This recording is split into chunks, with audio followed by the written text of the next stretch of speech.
ডাকাতি করিবে বনে কোন ধনির ঘরে তাই দুই ডাকাতি যুক্তি করছো বনে কোন ধনির ঘরে জয় রাধে কোন ধনির ঘরে দুই ডাকাতে যুক্তি করছো বনে কোন ধনির ঘরে দুই ডাকাতে চুক্তি করছো নাকি ডাকাতি করবে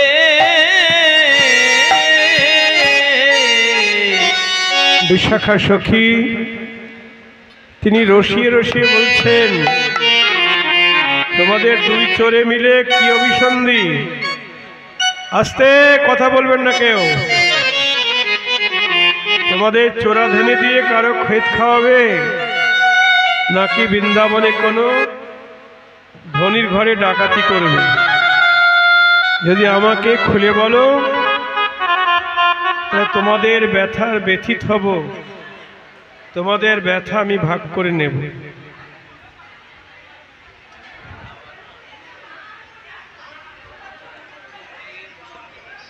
যদি কারো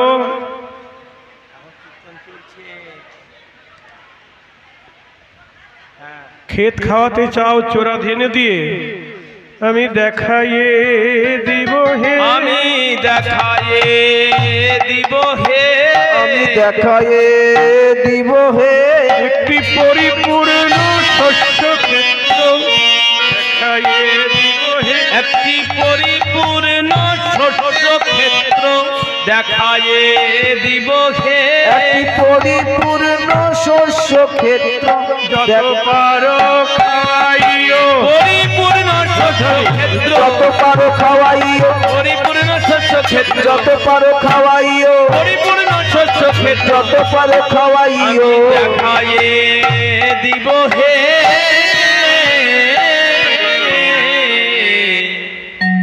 বিশাখা বলছেন গোবিন্দ এবং সুবলকে যদি যদি তোমাদের চোরাধেনি দিয়ে কারো ক্ষেত খাওয়াতে চাও আমি একটি পরিপূর্ণ শস্য ক্ষেত দেখিয়ে দেব পরিপূর্ণ ক্ষেত হ্যাঁ যে খেতে কোনো কামধেনু মুখ দেয় নাই যে জয় রাধে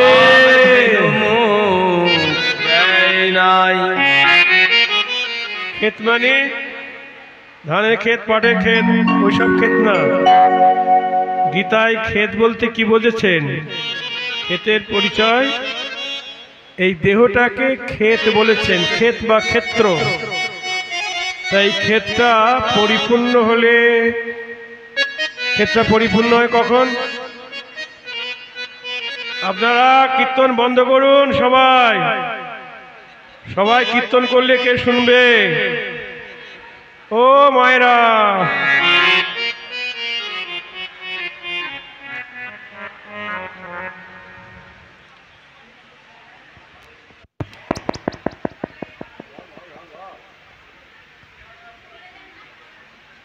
যদি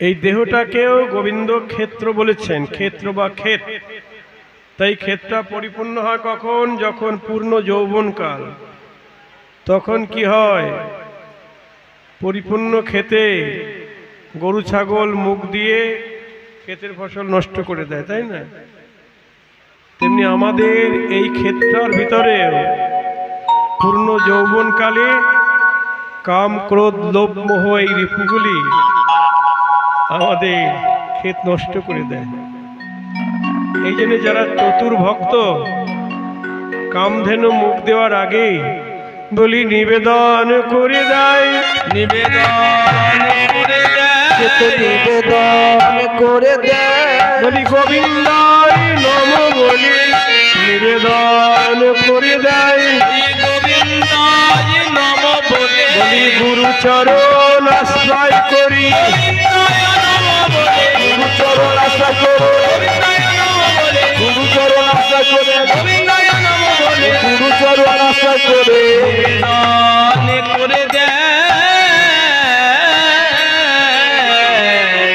নিবেদন হয়ে গেলে আর ভয় থাকে না।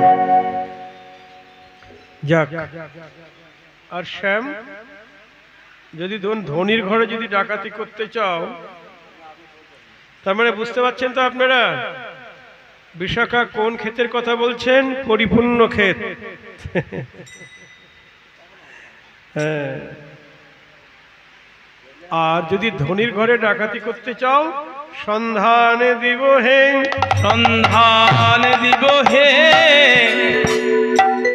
হে বৃন্দাবনে বড় ধনির সন্ধান দিব হে। ওই বৃন্দাবনে বড় ধনির যত সন্ধান, পারো ডাকাতি করো, বৃন্দাবনে বড় ধনী, যত পারো ডাকাতি করো, বৃন্দাবনে বড় ধনী, যত পারো ডাকাতি করো, বৃন্দাবনে বড় ধনী, সন্ধান দিব হে। বৃন্দাবনের সবচাইতে যে বড় ধনী, সেই ধনীর সন্ধান দেবো। যত পারো লুটিয়ে নিয়ে ডাকাতি করো। বুঝতে পারছেন তো? সবচাইতে বড় ধনী কে বলবেন না? যার মধ্যে সবচাইতে বেশি কৃষ্ণ প্রেম, সেই তো বড় ধনী নাকি? হ্যাঁ, সেই সবচাইতে বড় ধনী, সেই ধনীর সন্ধান দেব। গোবিন্দ ভাবছেন তাহলে আর দেরি করি কেন?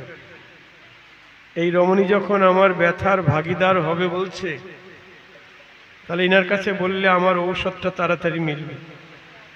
শুনি দুতে মুখে ধরয়ে পানি, এ যদু নন্দন কহয়ে এ জানি। যদু নন্দন কহয়ে জানি। তখন গোবিন্দ বলছেন, সখী তুমি সেই ধনীকে চেনো? বিশাখা বলছে, কোন ধনী? আমি যাকে দেখলাম। ধনীকে তুমি দেখেছো? মানে বিশাখা সব জানে, কিন্তু না জানার ভান করছে। এটা হলো রসকীর্তন। ধনী মানে সেই যে সুন্দরী রমণী। আচ্ছা, ধনী মানে সুন্দরী রমণী। ও বলছে, তুমি তাকে চেনো? তো তার নাম ঠিকানা কি? বিশাখা জিজ্ঞেস করছে, নাম ঠিকানা কি? গোবিন্দ বলতে, তা তো জানি না। নাম ঠিকানা জানো না? তুমি কোন ধনীর কথা বলছো আমি কি করে বুঝবো কোন সুন্দরীর কথা বলছো? তোমাকে কি করে বুঝাই বলো তো? বিশাখা বলছেন, আচ্ছা তার চেহারাটা কেমন, মানে তার রূপের বর্ণনা দিতে পারবে তুমি? বিশাখা জিজ্ঞেস করছে, রূপের বর্ণনা দিতে পারবে? গোবিন্দ বলছে, হ্যাঁ তা পারব। বিশাখা ভাবছেন, ওটাই তো চাই। নায়কের মুখে নায়িকার রূপের বর্ণনা কেমন শোনায়, আজ আস্বাদন করব। জয় রাধে রাধে। খুব মনোযোগ দিয়ে শুনবেন। এর আগেও হয়েছে, সুবলের সঙ্গে হয়েছে কথা, এবার বিশাখার সঙ্গে। আমরা কবি বিদ্যাপতির একটা পদাবলী আস্বাদন করি। গোবিন্দ বলছেন, সুধামুখী, এটা মিথিলার কবি তো, তাই মানে মিথিলার ভাষা আর বাংলার একটু সংমিশ্রণ আছে। সুধামুখী কবিহি নিরমিল বালা, সুধামুখী কবিহি নিরমিল বালা,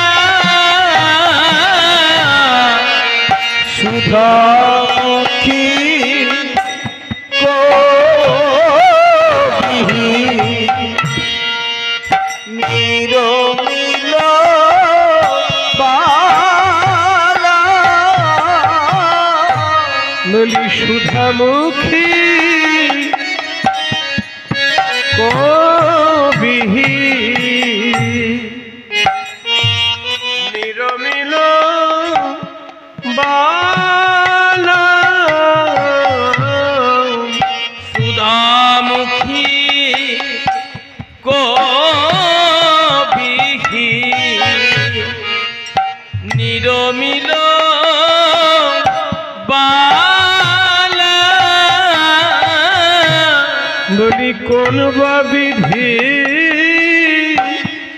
করেছে গো মনে বা বিধি গড়েছে গো ওই সুধা মাখা মাখা বদন খানি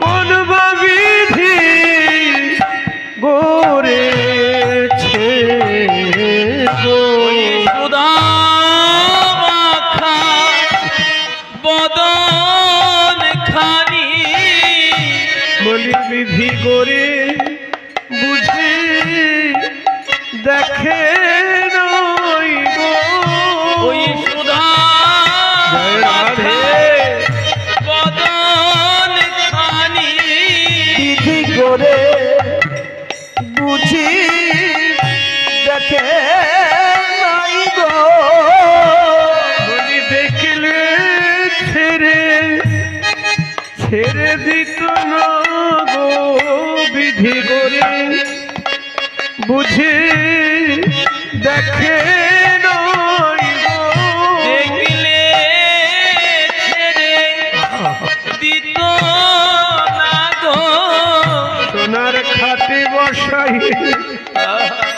প্রতিমার পূজা করিত দেখলে দেখলে ছেড়ে দিত না গো। সোনার খাতে বসায়ে পূজা পূজা করিত বলি দেখলে ছেড়ে দিত না গো। দেখলে ছেড়ে দিত না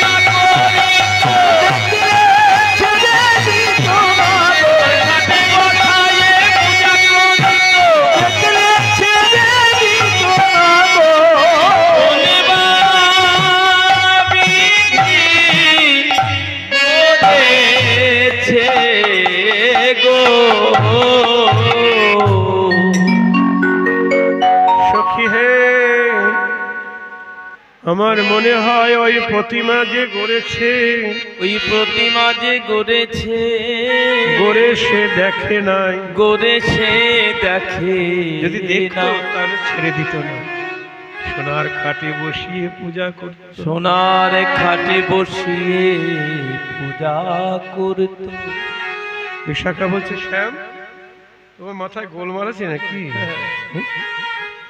বলছো যে গড়েছে সে দেখে নাই দেখলে ছেড়ে দিত না এই যে গড়েছে সে ভালোভাবেই দেখেছে না দেখলে করা যায় না আর তুমি উল্টা পাল্টা বলছো যে গড়েছে সে দেখে না কথাবার্তা ঠিক করে বলো এখানে শ্রোতা আছে গোবিন্দ বললেন সখী হে সখিয়ে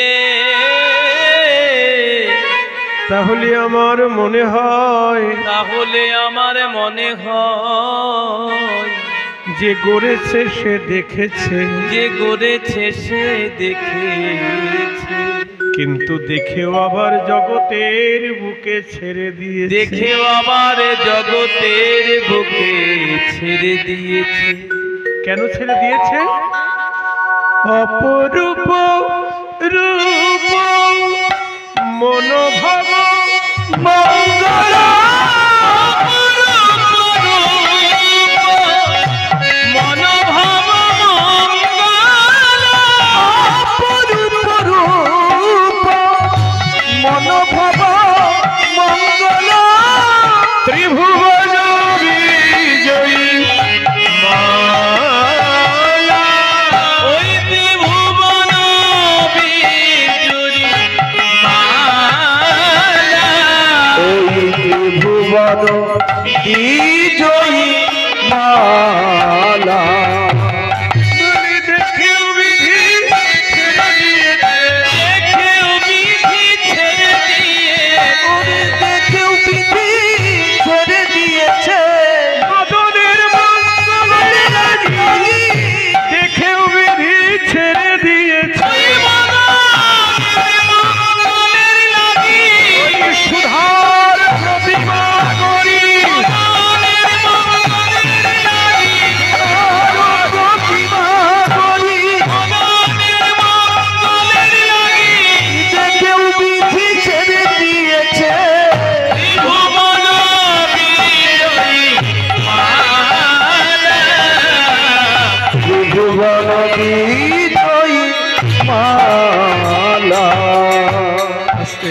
খুব মূল্যবান কথা।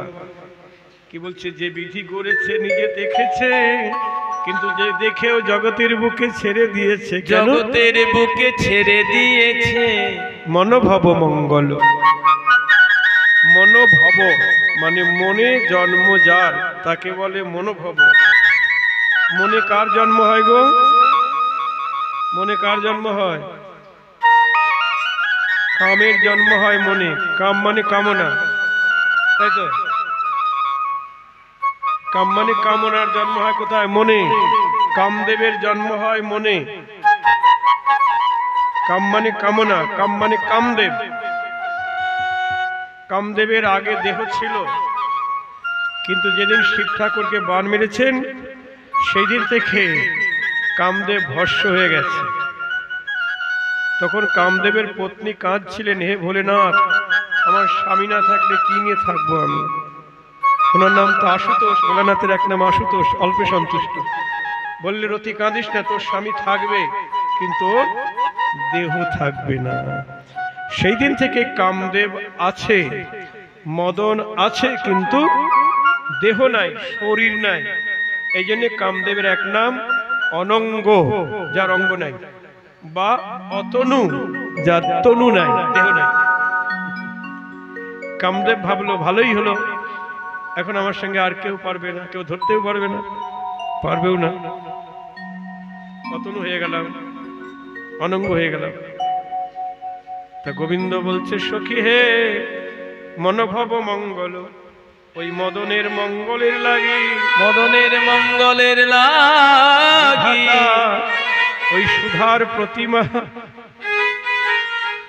প্রতিমা নির্মাণ করে জগতের বুকে ছেড়ে দিয়েছে। জগতের বুকে ছেড়ে দিয়েছে। আপনারা বলতে পারেন, কৃষ্ণ কি কামদেবের মঙ্গল করতে পারে না? কৃষ্ণ তো জগতের সবার মঙ্গল করে, কামদেবের মঙ্গল করতে পারে না? না। সুখ সারির দ্বন্দ্বে আপনারা পড়েন না? সুখ বলে আমার কৃষ্ণ, কি মদন মোহন। সারি বলে না না, সারি বলে কি আমার রাধা বামে যতক্ষণ নইলে শুধুই মদন। জয় রাধে। একা মদন মোহন নয়, চৈতন্য চরিতামৃত বলছেন, শত কোটি গোপিকায় নহে কৃষ্ণের কাম নির্বাপন। কাম নির্বাপন তাহাতেই অনুমানী শ্রীরাধিকার গুণ। এক রমণী নয়, শত কোটি গোপিকায় কৃষ্ণের কামনা পূর্ণ করতে পারে না। জয় রাধে। রাধে। কিন্তু একা রাধা কৃষ্ণের সব কামনা পূর্ণ করে। দেখেছেন কত বড় পাওয়ারফুল নায়িকা। এ জগতের বুদ্ধিজীবীরা রাধার সঙ্গে তুলনা করেছেন এই জড়জগতের নারীকে। না হয় রাধার মতো মরতে হলে মরবই তো। আহা, কোথায় রাধারানী আর কোথায় কি চাঁদের সঙ্গে কিসের তুলনা? এসব তো বলা যায় না। আমি আগেই বলেছি, রাধারানীর দেহটা হলো মহাভাব দিয়ে গড়া, লম্পকূপটাও মহাভাব দিয়ে গড়া।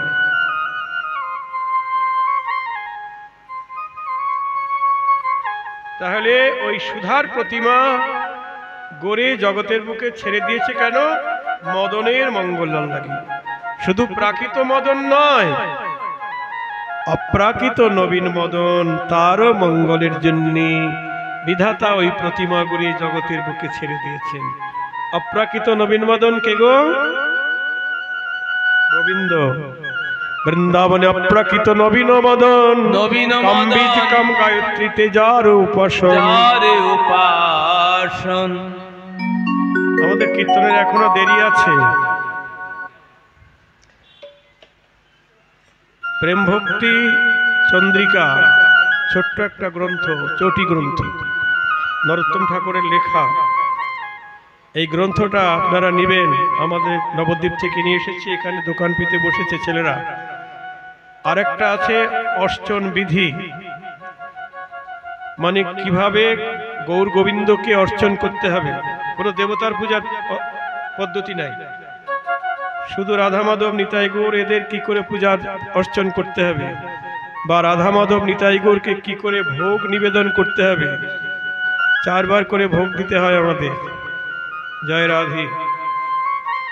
এসব অর্চন পদ্ধতি আমাদের কাছে আছে, ওটাও পাবেন। আর একটা আছে প্রেম ভক্তি সুধানিধি।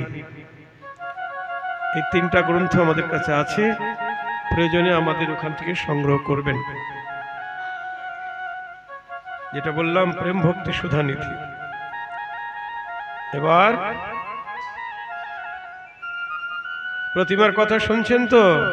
প্রতিমা মদনের মঙ্গলের জন্য বিধাতা প্রতিমা গড়ে জগতের বুকে ছেড়ে দিয়েছে, গোবিন্দ বলছেন। বিশাখা বলছেন শ্যাম, তারপরে বলো তোমার প্রতিমার রূপের কথা একটু বলো। তখন বলছেন তার সুন্দর বদন চারুয়রুলোচন, সুন্দর বদন চারুয়রুলোচন, তার সুন্দর বদন চারুয়রুলোচন, কাজরে রঞ্জিত হে এলা, কাজরে রঞ্জিত হেলা। কাজরে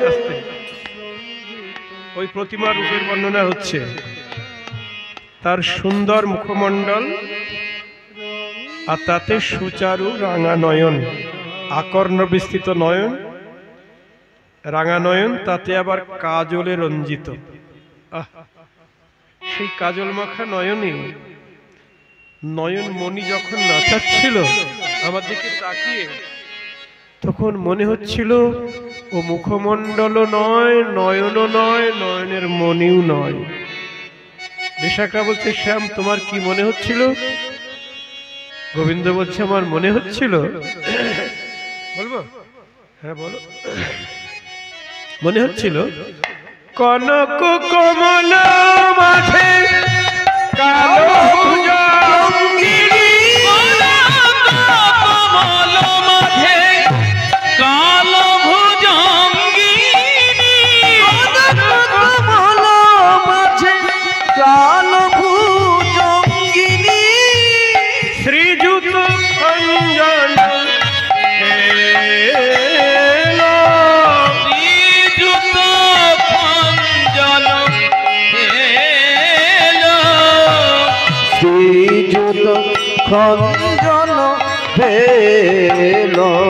মনে হচ্ছিল খঞ্জন পাখি নাচিতেছে, খঞ্জন পাখি নাচিতে, খঞ্জন পাখি নাচিতেছে, ভুজঙ্গিনী সঙ্গে লয়ে খঞ্জন পাখি নাচিতেছে। সঙ্গে লয়ে খঞ্জন পাখি নাচিতে, ভুজঙ্গিনী সঙ্গে লয়ে সোনার কমলের মাঝে, ভুজঙ্গিনী সঙ্গে লয়ে, সোনারি কমলের মাঝে, ভুজঙ্গিনী সঙ্গে লয়ে, খঞ্জন পাখি নাচিতেছে, শ্রীযুত খঞ্জন খেলা, শ্রীযুত খঞ্জন ভেলা। আস্তে দেখে মনে হলো দুটি সাপিনী আর দুটি খঞ্জন পাখি একসঙ্গে নৃত্য করছে। কোথায়? সোনার পদ্ম ফুলের মাঝখানে। সোনার পদ্ম ফুল কোনটা? সেই প্রতিমার মুখমণ্ডল হলো সোনার পদ্ম ফুল, আর আকর্ণ বিস্তৃত নয়ন কাজলে রঞ্জিত, ওই দুটি হলো দুটা সাপিনী ভুজঙ্গিনী। আচ্ছা, আর দুইটা নয়নের মণি হলো দুটি খঞ্জন পাখি। যখন নয়নমণি নাচাচ্ছিল মনে হচ্ছিল সোনার পদ্ম ফুলের মধ্যে দুটা খঞ্জন পাখি আর দুটি সাপিনী নৃত্য করছে। এ দর্শন সবাই পাবে? বলুন, সবাই পাবে? গোবিন্দের মতো রসিকেন্দ্র চূড়ামণি না হলে এই খঞ্জন পাখির নাচ আর সাপিনীর নাচ সোনার পদ্ম ফুলের মাঝে দেখতে গেলে রাধাচরণের দাসী অবশ্যই হইতে হইবে। তবে রাধারানীর মন্দিরে চাকরি হবে, দাসী হলেই ওই মন্দিরে চাকরি হবে। দাসী না হতে পারলে রাধারানীর মন্দিরে চাকরি হবে না। আর চাকরি যদি পাই তাহলে গাইব রাধা কৃষ্ণ প্রাণ যুগল কিশোর, রাধা কৃষ্ণ প্রাণ মোর, সবাই বলুন যুগল কিশোর, রাধা কৃষ্ণ প্রাণ মোর যুগল কিশোর, রাধা কৃষ্ণ প্রাণ মোর যুগল কিশোর, জীবনে মরণে গতি, জীবনে মরণে গতি, আর নাহি মোর রাধা কৃষ্ণ প্রাণ যুগল কিশোর, রাধা কৃষ্ণ প্রাণ যুগল কিশোর, কালিন্দির ফুলে কেলি কদম্বের বন, কালিন্দির ফুলে কেলি কদম্বের বন,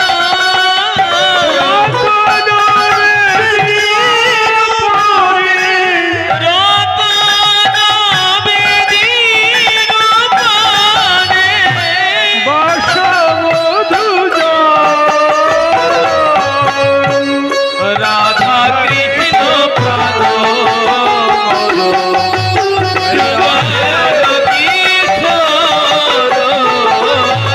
রাধা কৃষ্ণ প্রাণ যুগল কিশোর, শ্যাম গৌরী অঙ্গে দিব চুয়া চন্দনেরই গন্ধ,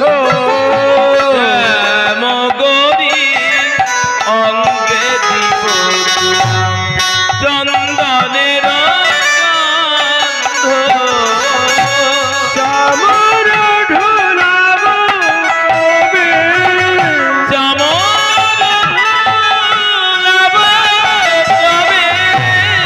এই মুখ চন্দ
বিশাখাদি যত সখীবৃন্দ তাদের আজ্ঞায় করিব সেবা যুগল চরণ।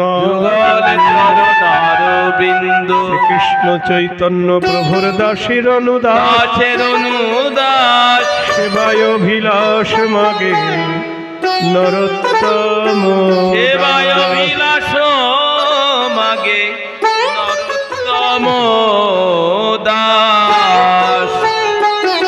মাত্র 20 টাকা দাম। এই গ্রন্থ সবার ঘরে থাকা চাই। আমরা কি চাই? রাধাকৃষ্ণের কাছে কি চাইব? শুধু প্রেম চাই। রাধা কৃষ্ণ করো ধ্যান, স্বপ্নেও না বলো আন, আর প্রেম বিনা কিছু নাহি চাও। কিছু নাহি চাও। ছোট্ট প্রেম ভক্তি চন্দ্রিকা, ওর মধ্যে প্রেম ভর্তি, প্রেম দিয়েই গড়া। তাই আপনারা প্রতিমা রূপের বর্ণনা শুনছেন, কিরকম দর্শন গোবিন্দের। মুখমণ্ডলটা সোনার পদ্মফুল, আকর্ণ বিস্তৃত নয়ন কাজলে রঞ্জিত দুটি সাপিনী, আর নয়নের মণি দুটি হলো দুটি খঞ্জন পাখি। আচ্ছা, বিশাখা বলছেন তারপরে কি দেখলে? তারপরে দেখলাম না ভিবি বরষয়ে লোমলতা নাভি বরষয়ে লোমলতা বলি। ভুযোগী নিঃশ্বাস দিয়া আসে। ভুযোগী নিঃশ্বাস পিয়াসে। কি দেখলাম? শ্যাম বলছে তার নাভির থেকে রোমাবলী সরু হয়ে উপর দিকে উঠে গেছে। হ্যাঁ, তা দেখে আমার কি মনে হলো জানো? ও রোমাবলী নয়, তাহলে কি? আমার মনে হলো একটা ভুযোগী, মানে একটা সাপিনী উপর দিকে উঠছে। জয় রাধে। সবার বুকে থাকবে না, সব নারীর বুকে রোমাবলী থাকে না, কিন্তু সেই প্রতিমার নাভির থেকে রোমাবলী সরু হয়ে উপরের দিকে উঠে গেছে। দেখে মনে হলো একটা সাপ উপরের দিকে উঠছে। কেন? নাসিকার বায়ু পান করবার জন্য। কিন্তু সাপটা না নাসিকা পর্যন্ত যেতে পারল না। কেন? গরুর পাখির ভয়। গরুর পাখির ভয়? কোথায় গরুর পাখি? ওই যে উন্নত নাসিকা। উন্নত নাসিকা দেখে ভাবলো সাপটা, ওরে বাবা গরুর পাখি আমাকে তো খেয়ে ফেলবে, আমি পালাই পালাই। নাসা খগপতি পঞ্চঘর ভয়ে সখী হে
সবাই প্রসাদ নিয়ে যাবেন, আপনাদের জন্য রান্না হয়েছে প্রসাদ। হ্যাঁ, প্রসাদ দেওয়া হচ্ছে। হ্যাঁ, এখনই শেষ করে দেবো। আরতিতে 1 ঘন্টা নিয়ে নিল, কি করব? আচ্ছা, এসব রসকীর্তন তো সংক্ষেপে হয় না, টাইম নির্দিষ্ট করে হয় না। তা দেখলাম সাপটা গরুর পাখির ঠোঁট মনে করে, ওই প্রতিমার নাসিকা এত চোখা, গরুর পাখির ঠোঁট মনে করে ভয় পেয়ে সাপটা লুকিয়ে গেল। কোথায় লুকালো? কাছেই দুটি পর্বত ছিল, মানে ওই প্রতিমার স্তনযুগল হলো দুটি পর্বত, আর সেই পর্বতের মাঝখানে সাপটা লুকিয়ে গেল। জয় রাধে। তিনবাণী মদন জিতল ত্রিভুবন, অবধি রহল দৌবানি, বিধিবর দারুণ বধিতে শিখজন, সফলতা করো নয়ানি। ধনৈ বিদ্যাপতি শুনহ যুবতী, ইহ রসক উপজ জানো, রাজা শিব সিংহ রূপ নারায়ণ, রচিমা দেবী পরমান। লক্ষ্মীমা দেবী পরমান। গোবিন্দ বলছেন, সখী চিনতে পেরেছো? আমি রূপের বর্ণনা দিলাম। বিশাখা দেখছেন, এখনো যদি বলি চিনতে পেরেছি, তাহলে তার শুনতে পাবো না।